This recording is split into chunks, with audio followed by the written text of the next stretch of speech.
Good morning students. आज हम देखेंगे क्लास 12 का चैप्टर डिटर्मिनेंट। ठीक है ना बाबू।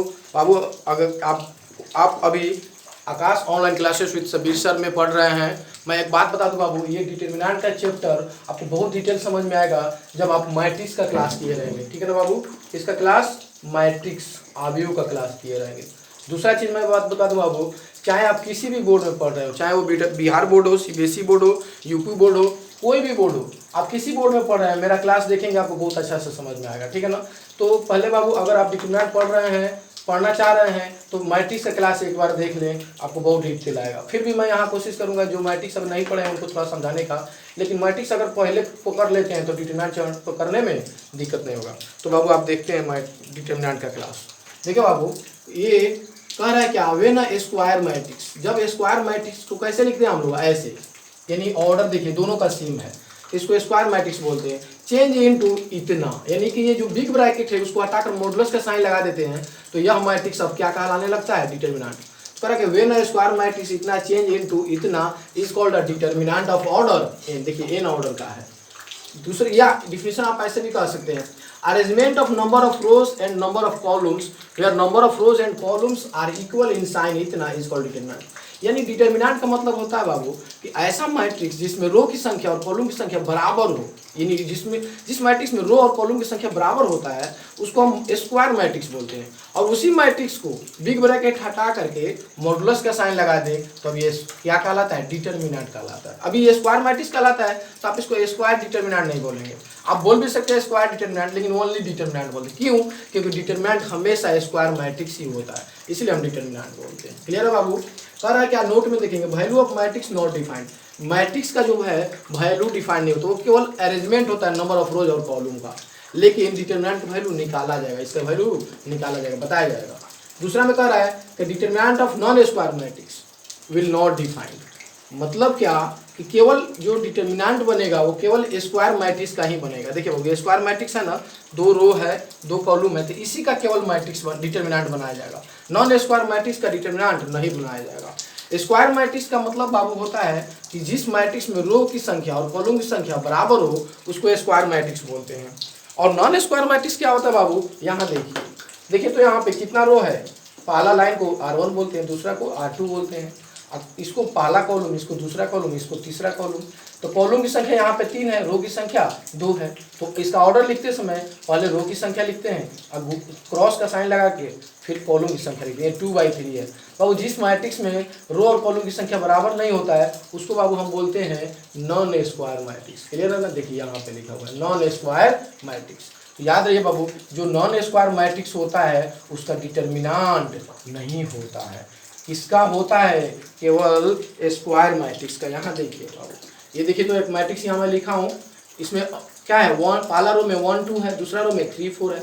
तो रो की संख्या भी 2 है, कॉलम की संख्या भी 2 है, तो इसका ऑर्डर 2/2 होता है।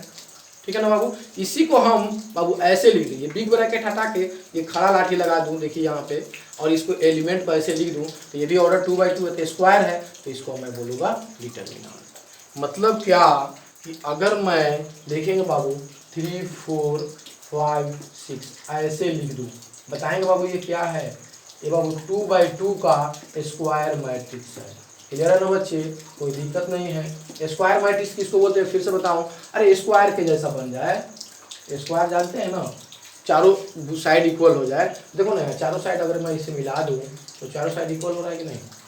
अब तो इसमें दो रो है, इसको बाबू पहला रो बोलते हैं। पहला रो में कौन कौन एलिमेंट है, 3 और 4। दूसरा रो में कौन कौन एलिमेंट है, R2 बोलते हैं, 5 और 6। इस सीधा वाला लाइन को इसको पहला कॉलम बोलते हैं, इसको दूसरा कॉलम बोलते हैं। क्लियर है ना बाबू। तो 2 रो है और 2 कॉलम है, तो रो की संख्या को पहले लिखते हैं, तब क्रॉस लगा करके कॉलम की संख्या लिखते हैं। तो जिसमें रो और कॉलम की संख्या बराबर हो उसको बोलते हैं स्क्वायर मैट्रिक्स। और बाबू मैं बात बता दूं कि इसी मैट्रिक्स को ऐसे लिख दो 3 4 5 6 और एक खड़ा लाठी लगा दो, इसको मॉडुलस का साइन बोलते हैं। ये 2/2 है, तो अब ये क्या कहलाता है बाबू, अब ये डिटर्मिनेंट कहलाता है। आप सोच रहे होंगे कि सर आप जो है यहाँ पे बोल रहे हैं स्क्वायर मैट्रिक्स, और सर यहाँ पे स्क्वायर डिटर्मिनेंट क्यों नहीं बोल रहे हैं। तो बोल सकते हैं, लेकिन याद रहिए बाबू कि अगर इसका भी डिटरमिनेंट बनता तब ना हम कहते स्क्वायर, ये तो केवल स्क्वायर मैट्रिक्स का ही डिटरमिनेंट बनेगा, इसलिए केवल इसको डिटरमिनेंट बोला जाएगा। पूछा जाएगा कितने ऑर्डर का है तो बोलेंगे 2/2 का। Note down.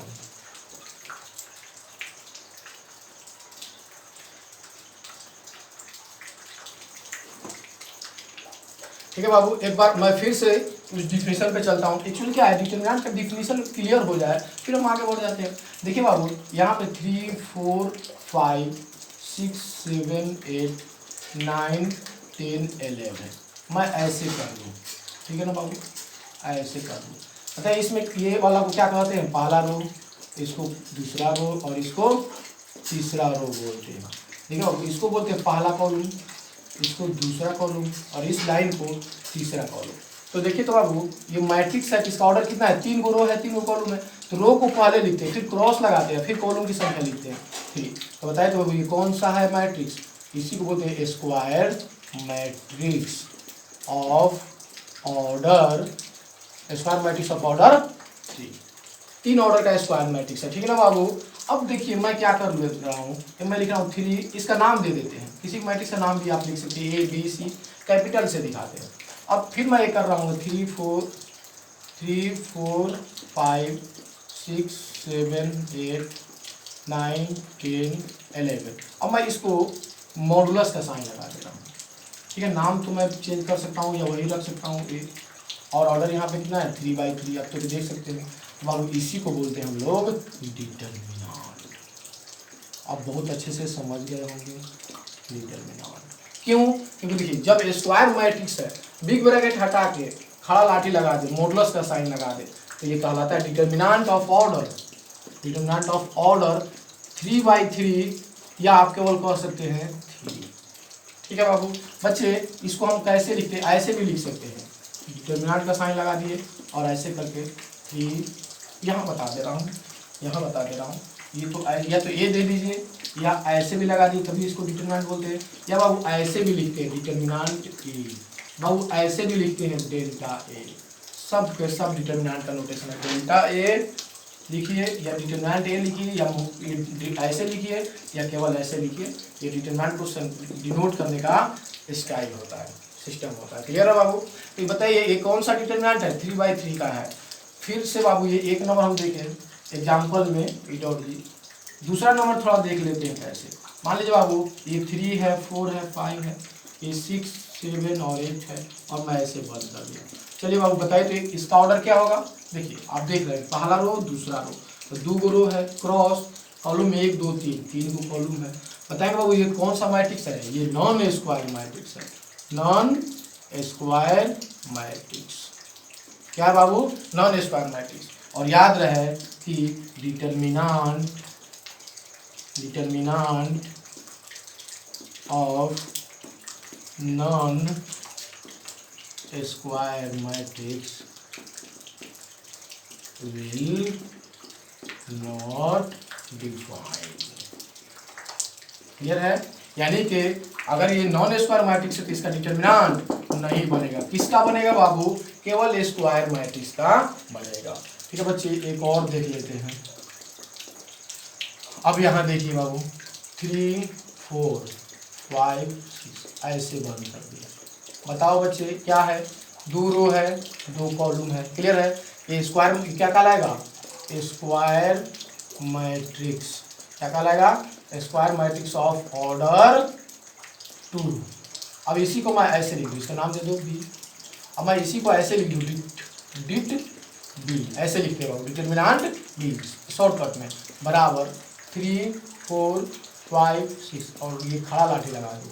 ठीक है, यहाँ पे 2/2, ये क्या कहलाएगा, ये कहलाएगा डिटरमिनेंट ऑफ ऑर्डर 2, या ऐसे भी बोल सकते हैं डिटरमिनेंट ऑफ ऑर्डर 2/2। क्लियर है बच्चे, तो दिक्कत नहीं। तो अब आप क्लियर समझ चुके होंगे कि मैट्रिक्स और डिटरमिनेंट में अंतर क्या है। मैट्रिक्स और डिटरमिनेंट में अंतर यही है कि डिटरमिनेंट केवल स्क्वायर मैट्रिक्स का बनेगा। फिर से बाबू सुनेंगे और नोट करेंगे, जो मैं बोल रहा हूँ उसको नोट करेंगे। जो डिटरमिनेंट बनेगा केवल स्क्वायर मैट्रिक्स का बनेगा। दूसरा बात, जो मैट्रिक्स में हम बॉक्स का जो साइन लगाए हैं, बिग ब्रैकेट का लगाए हैं, उसको हटा के हम खड़ा लाठी लगा देंगे जो मॉडुलस का साइन है, देख रहे हैं ना, ये इसको लगा देंगे तो अब मैट्रिक्स क्या बन जाएगा, डिटर्मिनेंट बन जाएगा। क्लियर है। तीसरा नोट क्या करना है, सुनिए बाबू, मैट्रिक्स का कोई वैल्यू नहीं होता है लेकिन डिटर्मिनेंट का वैल्यू होता है। तीन बात हमने बताया, क्या बताया, पहला बताया कि बाबू मैट्रिक्स जब भी बनेगा वो स्क्वायर मैट्रिक्स का डिटर्मिनेंट बनेगा, सॉरी डिटर्मिनेंट, तब पहला क्या बात बताया, डिटर्मिनेंट जो वही बनेगा जो स्क्वायर मैट्रिक्स का बनेगा, यानी determinant will obtained only of square matrix. दूसरा बात क्या मैं बताया बाबू कि दूसरा बात ये बताया कि जो बॉक्स का साइन मैट्रिक्स में क्या लगा था, बिग ब्रैकेट, उसको हम क्या है मॉडुलस का साइन लगा देंगे तो डिटर्मिनेंट बन जाएगा। तीसरा बात क्या मैंने बताया कि जो मैट्रिक्स हमारा है, ये मैट्रिक्स, इसका वैल्यू कुछ नहीं होता है लेकिन स्क्वायर मैट्रिक्स का स्क्वायर डिटर्मिनेंट यानी डिटर्मिनेंट का वैल्यू होता है। अब कहेंगे कैसे होगा सर, तो ये देखिए, इसको ऐसे लिखते हैं बराबर, हम गुना कर लेते हैं इसमें 3 इंटू 6 माइनस, और फिर इसमें गुना करके लिख लेते हैं 5 इंटू 4, 6 3 जा 18 माइनस 5 4 जा 20, आ जाएगा -20, यही डिटर्मिनेंट का वैल्यू होता है। क्लियर है। आपका आंसर कैसे बना दिए हम अभी कर रहे हैं, ठीक है ना, तब तक नोट डाउन।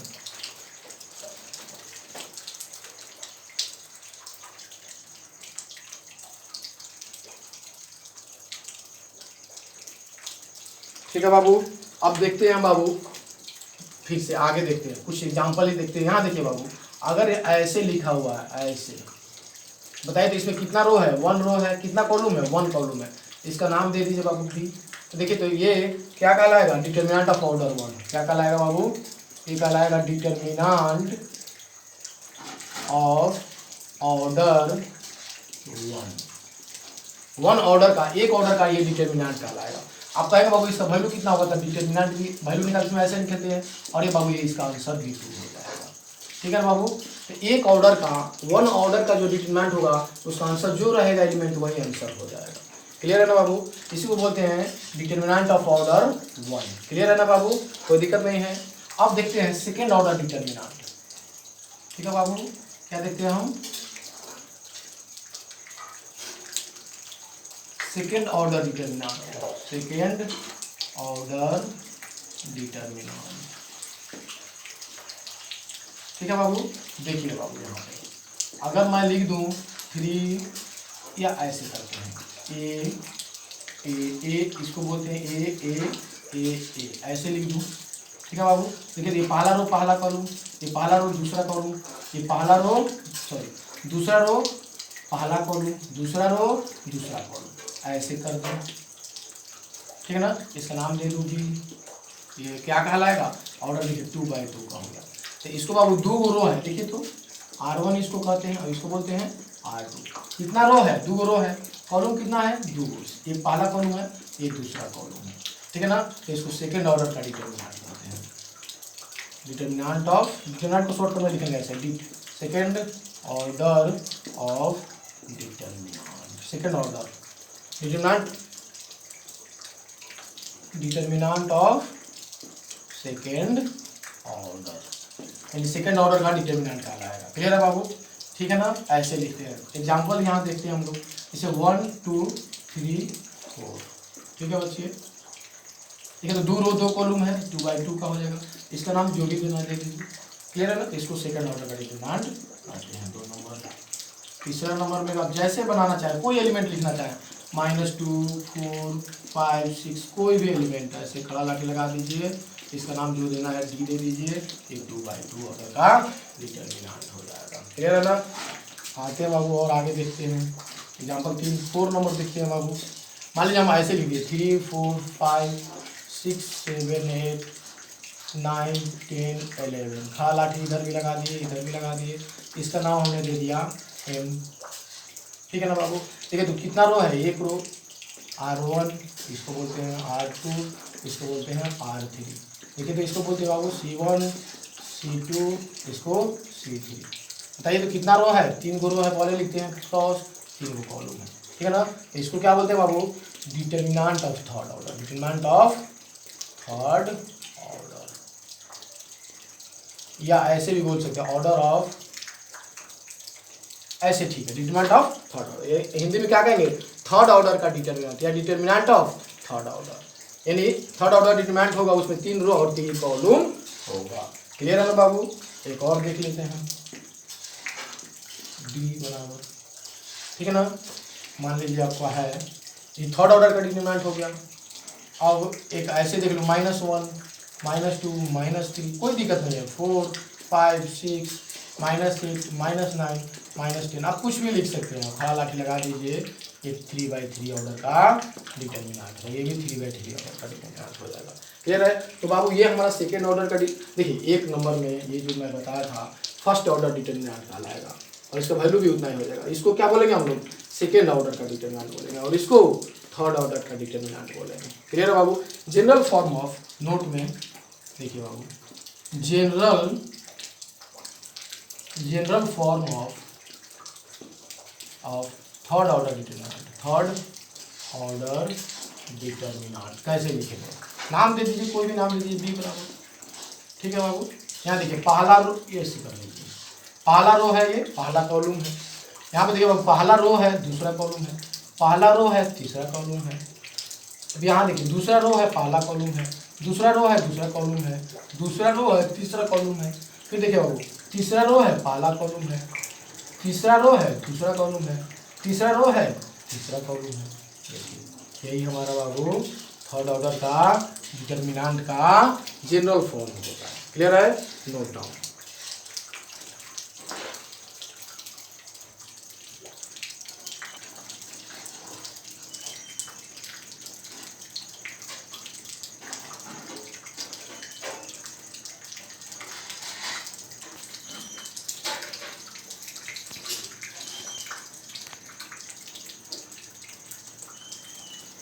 ठीक है बच्चे, अब देखेंगे बाबू how to represent nth order of determinant.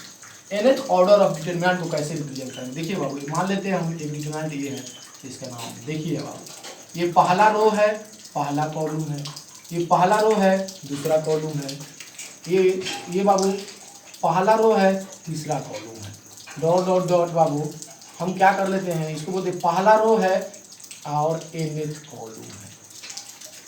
Clear है। अब आते हैं बाबू, ठीक है, तो यहाँ पर दूसरा रो है, पहला कॉलम है, दूसरा रो है, दूसरा कॉलम है, दूसरा रो है, तीसरा कॉलम है, डॉट डॉट डॉट। बाबू देखिए, तो ये दूसरा रो है, nवां कॉलम है, ठीक है ना। आते हैं यहाँ पे बाबू, ठीक है, तो बाबू ये तीसरा रो है और तीसरा रो है, पहला कॉलम है। बाबू यहाँ देखिए, तो ये तीसरा रो है और दूसरा कॉलम है। बाबू ये तीसरा रो है, तीसरा कॉलम है, डॉट डॉट डॉट। बाबू ये तीसरा रो है, nth कॉलम है। क्लियर है। अब ऐसे करते हैं, ऐसे। अब क्या करते हैं बाबू, देखिए ये जो हमारा हो गया, ये पहला रो, दूसरा रो, तीसरा रो। अब क्या बोलते हैं बाबू, ये nवां रो है, कॉलम तो पहला है, nth रो हो गया, मैंने बढ़ते बढ़ते 3 गए, 4 गए, 5 गए, कहाँ तक, n तक गए। फिर यहाँ पे बाबू देखिए, तो ये रो कौन सा हो गया, nth रो हो गया, रो nth हो गया, कॉलम दूसरा हो गया। फिर यहाँ पे आइए बाबू, बताइए, तो ये nth रो हो गया, लेकिन कॉलम तीसरा हो गया, डॉट डॉट डॉट। और ऐसे करके हम, तो यहाँ पे बताइए तो बाबू, nवां रो हो गया, कॉलम भी n हो गया। देखिए यही nth ऑर्डर का डिटरमिनेंट होता है लिखने का तरीका। यहाँ पे क्या ऑर्डर होगा, n क्रॉस n। देखिए ना, n रो है और कॉलम भी n है, तो nth ऑर्डर ऑफ डिटरमिनेंट कहा जाता है। क्लियर है, नोट डाउन।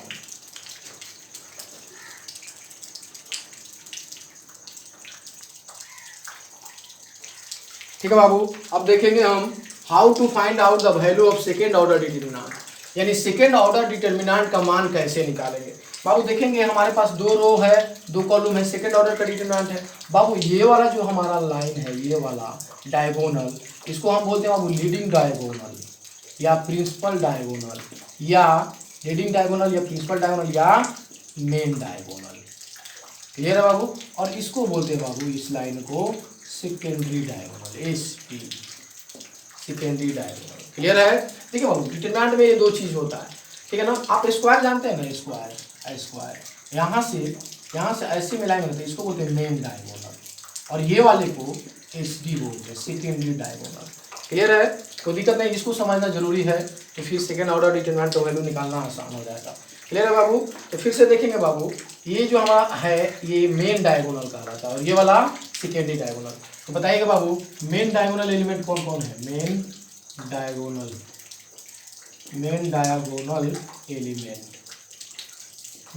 एलिमेंट कौन कौन है बाबू? एक है A11 और दूसरा है A22। अब सेकेंडरी डायगोनल एलिमेंट बताएं, सेकेंडरी डायगोनल एलिमेंट कौन कौन है? A21 and A12।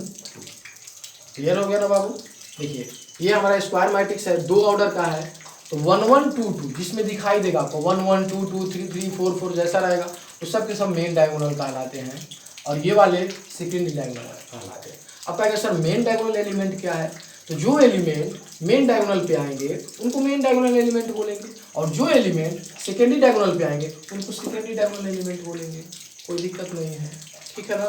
चलिए अब हमको निकालना है value of second order determinant. Second order determinant का वैल्यू कैसे निकालेंगे?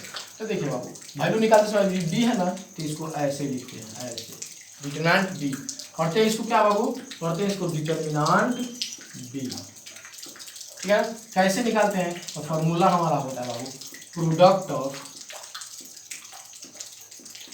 Product of MD, main diagonal element का product minus product of SD minus product of SD, यही हमारा मेन फॉर्मूला होता है जिसे हम सेकेंड ऑर्डर डिटरमिनेंट का वैल्यू निकालते हैं।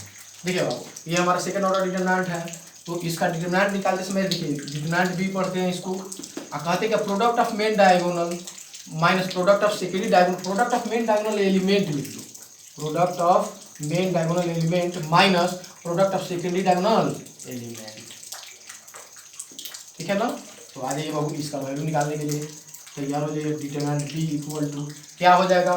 तो मेन डायगोनल एलिमेंट कौन कौन है? A11 A22, इसको गुना कर लीजिए, A11 A22 गुना करते समय दोनों को सटा देंगे, minus secondary diagonal element A21 A12, यही हमारा आंसर हो जाएगा।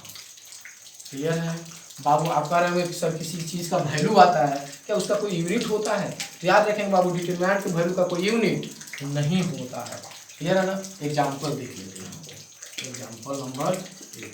मान लीजिए एक डिटरमिनेंट हमारा b बराबर दिया है 1 2 3 4 ऐसे, ठीक है ना? 2 रो है 2 कॉलम है, सेकेंड ऑर्डर है, इसका डिटरमिनेंट कैसे निकालेंगे? तो ऐसे कर लीजिए बराबर मेन डायगोनल एलिमेंट गुना करें, 4 एकम 4 4 1 जा 4 माइनस लगा दीजिए। अब इसको सेकेंड डायगोनल 3 2 जा 6, कितना आएगा बाबू? -2 आएगा डिटरमिनेंट। क्लियर है? कोई दिक्कत नहीं है। एक एग्जाम्पल देख लीजिए, दूसरा नंबर एग्जाम्पल यहाँ देख लीजिए बाबू 3 4 6 7 मान लीजिए ऐसा है, ठीक है ना? इसका नाम हम देखते हैं बाबू क्या चीज़ ए, इसका वैल्यू निकालना है तो लिखेंगे डिटरमिनेंट ए ऐसे, या बाबू ऐसे भी लिख सकते हैं डिट ए, ठीक है? या बाबू सिर्फ डिट ऐसे लिख सकते हैं बराबर डेल्टा का सीन होता है। कैसे निकालेंगे? तो मेन डायगोनल एलिमेंट के साथ 7 × 3 माइनस 6 × 4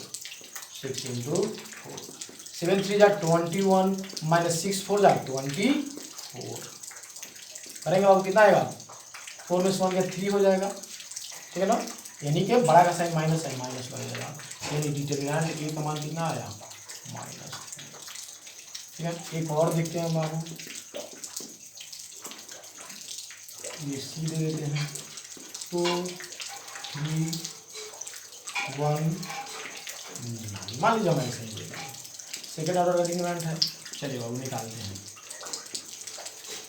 9 2 × 9 कर लीजिए, 2 × 9। देखिए ये वाला एलिमेंट को पहले गुना करते हैं, ठीक है ना बाबू? ये वाला एलिमेंट को पहले गुना करते हैं, फिर माइनस लगा के ये वाला एलिमेंट, यानी 1 × 3 कितना हो जाएगा? 9 2 जा 18 माइनस 3 1 जा 3, यानी कि 8 में से 3 कितना 15 हो जाएगा। 15 हो जाएगा। देखिए बाबू ये भी आंसर निकल गया। 4 नंबर देखते हैं बाबू, कहीं पे ऐसा तो दिया नहीं है, d बराबर 5 1, ठीक है। और फिर यहाँ दे दिया 5 1, यहाँ पे 5 1, ऐसा मान लीजिए, ठीक है ना। तो देखिए तो डिटरमिनेंट d इक्वल टू क्या हो जाएगा बाबू, main diagonal element 5 into 1 minus second diagonal 5 into 1, यानी 5 माइनस 5 इक्वल टू, यानी यहाँ ये आ गया, ठीक है ना बच्चे। तो इस तरह से हम सेकेंडरी डायगोनल एलिमेंट का वैल्यू निकालते हैं। देखिए बाबू यहाँ देखिए, यहाँ हमने निकाला था तो वैल्यू कितना आया था, माइनस में आया था। यहाँ पे निकाला था तो वैल्यू माइनस में आया था। यहाँ पे पॉजिटिव आया है, यहाँ पे निगेटिव आया, यहाँ पॉजिटिव और यहाँ पे जीरो। इसका मतलब आप क्या समझे कि डिटर्मिनेंट का वैल्यू पॉजिटिव, निगेटिव और जीरो तीनों हो सकता है, ठीक है ना। तो यहाँ पे नोट हम कर लेंगे, यहाँ पे अच्छा जगह नोट कर लेते हैं, यहाँ पे नोट लिख लेते हैं, value of determinant, value of determinant will be zero, positive और नेगेटिव,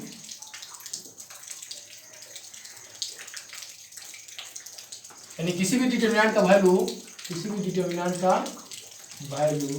ठीक है ना बाबू, किसी भी डिटर्मिनेंट का वैल्यू जो है हमारा क्या होगा, value of determinant will be zero, positive और नेगेटिव।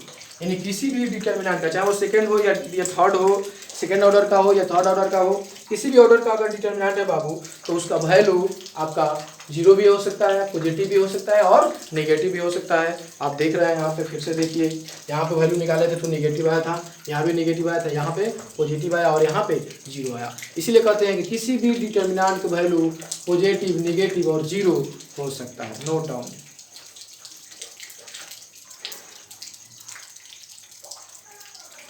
ठीक है बाबू, अब क्या करते हैं हम, इवेल्युएट करते हैं। इवेल्युएट का मतलब होता है फाइंड द वैल्यू। इवेल्युएट का मतलब क्या होता है बाबू, फाइंड द वैल्यू। इवेल्युएट का मतलब होता है फाइंड द वैल्यू, मान निकालें। क्लियर है ना, इनका मान निकालना। चलिए बाबू, हम कैसे लिखते हैं, डिटरमिनेंट ए इक्वल टू, हमारा फॉर्मूला क्या होता है बाबू, product of main diagonal element, product of main diagonal element minus product of secondary diagonal element, ठीक है। मेन डायगोनल एलिमेंट बताइए, यही ना है 6 इंटू -2, माइनस आई तो कोस्ट आई, 6 into -2 minus secondary diagonal element 7 into -2, कितना हो जाएगा, 6 2 जा 12 -12 और ये 7 3 जा 21 और माइनस माइनस प्लस हो जाएगा। बताइए कितना आएगा, -12 + 21, 11 से 2 गया 9, क्लियर है। प्लस यानी 9 आंसर इसका हो जाएगा, ठीक है ना बच्चे। अब यहाँ देखते हैं इसका कैसे निकालेंगे। तो आइए बाबू, डिटर्मिनेंट बी इक्वल टू, आपको पता है फॉर्मूला, देखिए, product of main diagonal element minus product of secondary diagonal element. Main diagonal element कौन है, देखिए, मेन डायगोनल एलिमेंट पता लगाने के लिए क्या करेंगे, राइट हाथ उठाइए, राइट हैंड को उठाइए, और जो राइट हैंड को उठाने से, ठीक है ना बाबू, लेफ्ट कॉर्नर, लेफ्ट के हाथ, यहाँ कॉर्नर यहाँ पे हाथ रखिए, राइट हैंड उठाइए, यहाँ पे हाथ रखिए, पीछे चले जाइए, यही मेन डायगोनल होता है, मेन डायगोनल होता है, और ये वाला सेकेंडरी डायगोनल होता है। तो इसमें और इसमें गुना होगा, तो कैसे गुना कर लेते हैं बाबू, मेन डायगोनल एलिमेंट x + 1 और इसको x² - x + 1 माइनस इसमें और इसमें गुना, तो x + 1 और x - 1, ये हमारा हो गया और ये हो गया, ठीक है। चलिए आगे देखो बाबू, ये किसका फॉर्मूला है, ये हमारा फॉर्मूला है AQ + BQ का, क्लियर है ना बाबू, AQ + BQ का फॉर्मूला है। देखिए, AQ + BQ फॉर्मूला होता है A + B A² - AB + 1, यानी AQ + BQ XQ + 1 का क्यूब हो जाएगा। AQ + BQ, ये A है और ये B है, AQ + B A + B A² - AB + 1, AQ + BQ का फॉर्मूला माइनस, यहाँ देखिए बाबू, A + B A - B, एक फॉर्मूला होता है A + B और एक होता है A - B बराबर A² - B²। तो देखिए, ये A है, ये वाला B है, तो A² - B² मतलब क्या हो जाएगा बाबू, A² का वैल्यू बताइए, यहाँ पे एक्स स्क्वायर माइनस 1 का स्क्वायर। ठीक है बच्चे, आ जाइए एक्स क्यूब प्लस 1 का क्यूब 1, इस माइनस के चलते माइनस एक्स स्क्वायर, ठीक है ना, इसके चलते प्लस 1। ठीक है बाबू, बताइए कितना हो जाएगा। ये हो जाएगा x cube minus x square plus 2, यही डिटरमिनेंट का वैल्यू हो जाएगा। ठीक है, note down.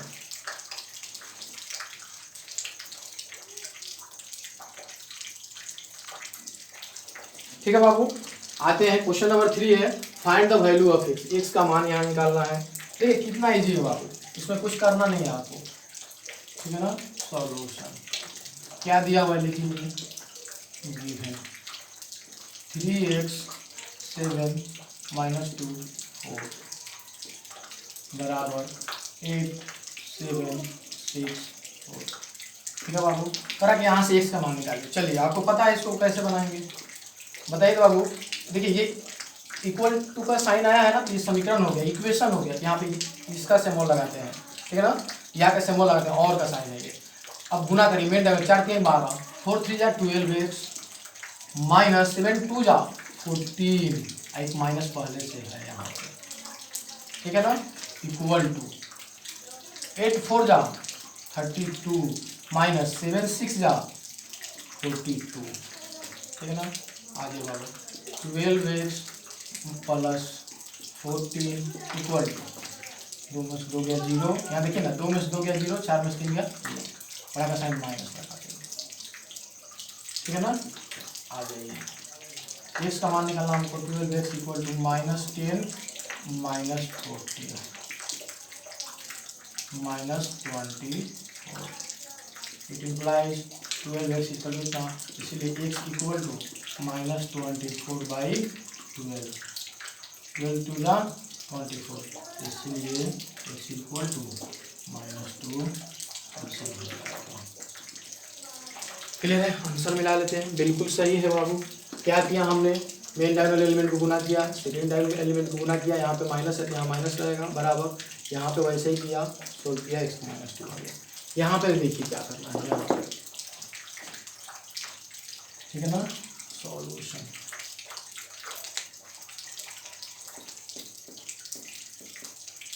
Given data, given data, given data कितना है देखो, x plus 1 x minus 1 x minus 3 x plus 2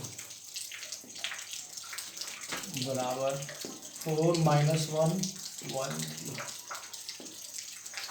ठीक है बाबू, आइए इसका वैल्यू निकालना हम लोग को, किसका मान, हम लोग को x का मान निकालना है। चलिए क्या करेंगे, इसमें गुना होगा, मेन डायगोनल एलिमेंट है, तो x प्लस 1 x प्लस 2, ये हमारा ऐसे हो जाएगा, माइनस लगाएंगे। देखिए मेन डायगोनल एलिमेंट को गुना करते हैं, फिर माइनस अपने से लगाते हैं, तब सेकेंड डायगोनल एलिमेंट को गुना करते हैं, तो x माइनस 3 x माइनस 1 ऐसे कर लीजिए, बराबर इधर आ जाइए 4 3 जा 12, एक माइनस फार्मूला का लगाएंगे, इसमें गुना हो तो -1 आएगा। ठीक है, आइए बाबू इसमें गुना कर लेते हैं, x से उठा के बाबू ये दोनों में गुना कर लीजिए, x से उठा के पहले x में गुना करिए, तो x स्क्वायर हो जाएगा, यहाँ प्लस तो प्लस, x में गुना होगा तो 2x होगा, ये तो सब जानते होंगे, इसमें कोई दिक्कत नहीं है, 9th का बात है। तो x स्क्वायर प्लस 2x, फिर 1 से गुना करेंगे तो प्लस x प्लस 2। ठीक है ना बाबू, तो ये हमारा इतना होगा, माइनस लगा दीजिए, स्क्वायर से करेंगे।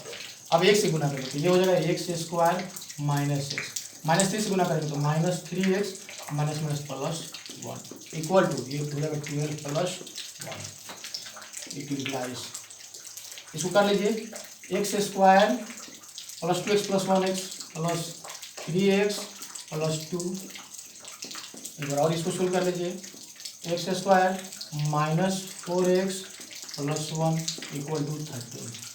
आइए बाबू अब ऐसे कर लीजिए, x square plus 3x plus 2, minus से गुना होगा, सबका साइन चेंज हो जाएगा, ये हो जाएगा प्लस में तो minus x square plus 4x minus 1 equal to 13 equal to, ठीक है हो गया, ये plus x square minus x square हट जाएगा, ठीक है ना, plus 3x plus 4x 7x हो जाएगा, यहाँ पे देखिए ये एक्स स्क्वायर प्लस में था, ये माइनस में कट गया, plus 3x plus 4x 7x हो गया।